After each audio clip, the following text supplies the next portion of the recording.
장애인 문화복지신문 제254호 제1면 기사입니다. 경기도 공공배달앱 사전 모집 보름 만에 1258개 점포 신청 폭발적 관심. 경기도 주식회사가 도민의 생활 편의 증진 및 소상공인의 권익 보호를 위해 추진하는 가칭 경기도 공공배달앱이 가맹점 사전 신청 시작 보름 만에 1258건을 돌파하며 배달앱 시장을 달구고 있다. 9월 3일 자정 기준. 이는 지난 8월 19일부터 공공배달앱 시범 운영 시군인 화성시, 파주시, 오산시를 대상으로 가맹점 사전 신청을 받은 결과다. 특히 당초 사전 접수 목표였던 3,000건의 42%에 달하는 수치로 하루 평균 약 80건 이상의 사전 접수 신청이 몰리면서 경기도 공공배달앱에 대한 소상공인들의 높은 관심을 증명했다. 시군별로 파주시가 444건으로 가장 높은 신청률을 보였고 오산시가 436건, 화성시가 378건을 각각 기록했다. 이 중 오산시는 당초 목표치의 약 80%를 달성한 상태다. 경기도 공공배달앱 가맹점은 광고비 0%, 중개수수료 2%, 신용카드 결제 수수료 최대 1.2% 수준이다. 민간 배달앱 수수료가 최대 15%였던 것을 감안하면 약 4배가량 비용 절감 혜택을 누릴 수 있어 소상공인들의 경제적 짐을 덜어준 점이 높이 평가된 것으로 보인다. 플랫폼 시장 독과점 폐해를 막고 소비자와 소상공인이 상생하는 장을 만들기 위한 공공배달앱의 순기능에 업주들이 공감하며 가맹점이 빠르게 늘고 있다는 분석이다. 이 같은 추세로 볼 때 향후 더 많은 소상공인들이 가맹점 가입에 참여할 것으로 전망된다. 경기도 주식회사는 공공배달앱 사전 신청 접수와 함께 시범 운영 지역 외식업 중앙회 지부, 맘카페 등과 간담회를 열어 공공배달앱 추진 배경 설명과 홍보 방안에 대해 논의하며 배달앱 시범 운영에 최선을 다하고 있다. 또한 코로나19로 인해 대부분의 음식점은 물론 기존에 배달하지 않던 유명 음식점조차도 배달앱에 뛰어드는 만큼 현재 소상공인에게 실질적인 혜택이 돌아갈 수 있도록 끊임없는 서비스 발굴을 계획 중이다. 윤현석 화성시 소상공인연합 회장은 화성시 소상공인들에게 공공배달앱 가맹 열기가 높다며 소비자와 소상공인이 함께 상생할 수 있는 좋은 기회를 만들어줘서 감사하다고 전했다. 최종환 파주시장은 전담 인력을 투입해 가맹점 모집에 최대한 힘쓴 결과라 기쁘다며 지역 내 소상공인의 어려움을 덜어줄 공공배달앱 이용을 독려하기 위해 최선을 다할 계획이라고 밝혔다. 경기도 주식회사는 오는 10월 시범 운영을 시작으로 초기 공공배달앱에게 결제 등 사용자 경험을 테스트하면서 소상공인과 이용자의 피드백을 반영해 완성도를 높일 계획이다. 한편 이번 공공배달앱 사전 신청 접수는 오는 9월 30일까지 경기도 주식회사 홈페이지 www.kgsbrand.com을 통해 온라인 접수 가능하다.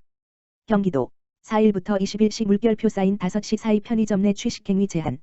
경기도가 4일부터 별도 해제 시까지 도내 편의점에서 특정 시간대 취식을 제한하는 행정명령을 내렸다. 집합 제한 행정명령 대상은 도내 1만 1,857곳의 편의점 영업주와 종사자, 이용자이며 21시부터 다음날 5시까지 편의점 실내 또는 야외 테이블에서 음식물 취식을 위한 판매 행위를 제한한다.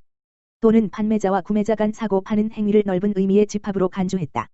이용자들도 같은 시각 편의점 실내나 야외 테이블에서 음식을 먹을 수 없다. 위반 시 감염병의 예방 및 관리에 관한 법률에 따라 영업장 사업주에게는 300만 원 이하의 벌금이, 이용자에게는 10만 원 이하의 과태료가 부과될 수 있다. 과태료는 계도 기간을 거쳐 10월 13일부터 부과된다.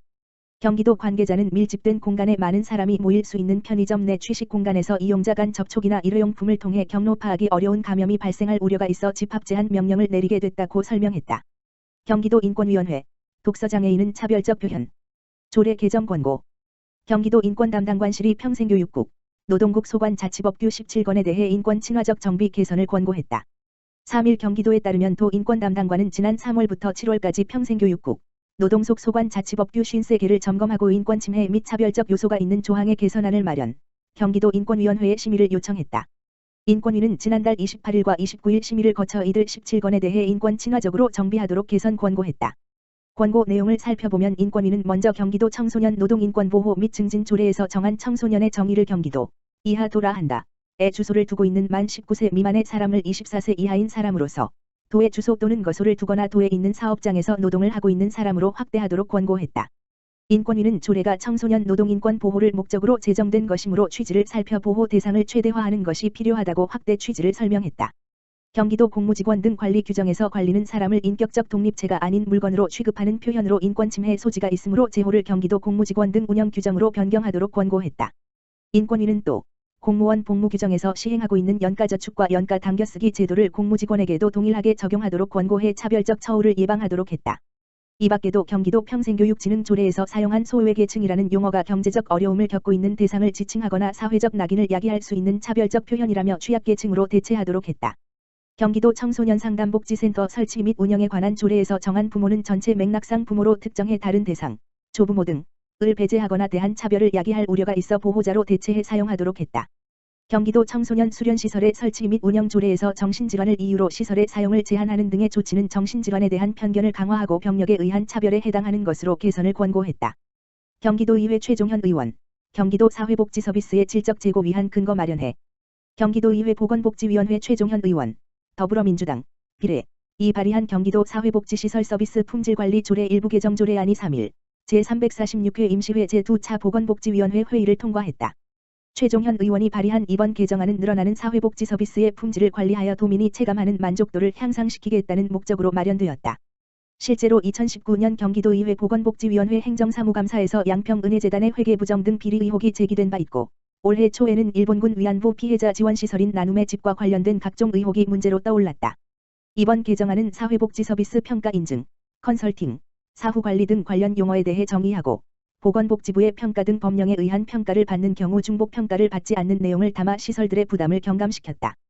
또한 효율성과 공공성을 가진 품질관리를 실현하기 위해 사회복지시설과 사회복지서비스 제공법인 단체의 특성에 맞는 평가지표와 인증지표를 개발할 수 있도록 하였고 이 시설들이 컨설팅, 사후관리를 요청하는 경우 필요한 지원을 받을 수 있도록 근거를 마련했다. 최종현 의원은 사회복지 서비스에 대한 수요가 늘고 있는 만큼 사회복지 서비스의 분야와 제공 주체도 다양해지고 있다면서 그동안 양적 공급에 초점을 맞춰왔다면 이제는 질적 제고를 실현해야 할 때라고 말했다. 최 의원은 사회복지 서비스 품질에 대한 내실 있는 평가 관리를 도입해야 경기도민이 더 나은 사회복지 서비스를 이용할 수 있고 도내 사회복지 서비스도 발전을 거듭할 수 있을 것이라고 밝혔다. 최종현 의원은 지난 제344회 정례회에서도 도정 질문을 통해 경기도형 사회복지 서비스 인증체계 구축 필요성과 품질 관리에 대한 계획을 묻는 등 도내 사회복지 서비스의 수준 향상에 대한 목소리를 높여왔다. 여주시 2021년도 생활임금 시급액 9,790원 결정. 여주시 시장 이항진은 지난 8월 31일 월 시청 상황실에서 노동자 사용자 주민 대표 등으로 구성된 여주시 생활임금심의위원회를 개최하여 2021년도 적용 생활임금액 시간급 을 9,790원으로 심의 의결하였다. 이는 2020년 생활임금액보다 1.5% 인상된 150원이 증가된 금액으로 2021년 최저임금 인상률 1.5%를 반영하여 산정된 금액이다. 2021년 여주시 생활임금은 고용노동부가 지난 8월 5일 고시한 2021년 최저임금 8,720원보다 1,070원이 높은 금액이다. 여주시 생활임금위원회는 시 및 출자 출연기관의 보수 수준, 고용인원 등을 조사한 결과를 바탕으로 여주시의 재정자립도, 예산 규모 및 타시군 생활임금 수준, 민간임금과의 형평성 등을 고려하여 생활임금을 결정하였고 이번 결정에 따라 여주시 소속 근로자 및 출자 출연기관의 장이 직접 고용한 근로자에게 최저임금의 112.3%인 월급 204만 6,110원을 지급한다. 생활임금이란 근로자들이 최소한의 인간적, 문화적 생활을 가능하게 할 목적으로 지급되는 임금으로 17개 시도 중 13개 시도가 시행 중이며 경기도 내에서는 모든 시군에서 시행되고 있다.